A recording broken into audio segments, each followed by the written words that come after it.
Daming bakante. Yun yung maganda pag papunta ka ng Tokyo.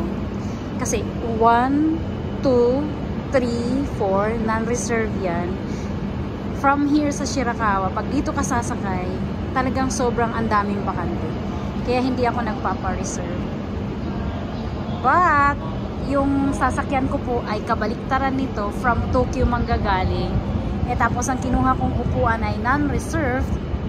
Ang problema, makaupo kaya ako.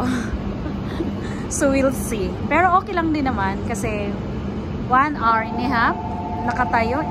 I don't care. Mabilis lang yun.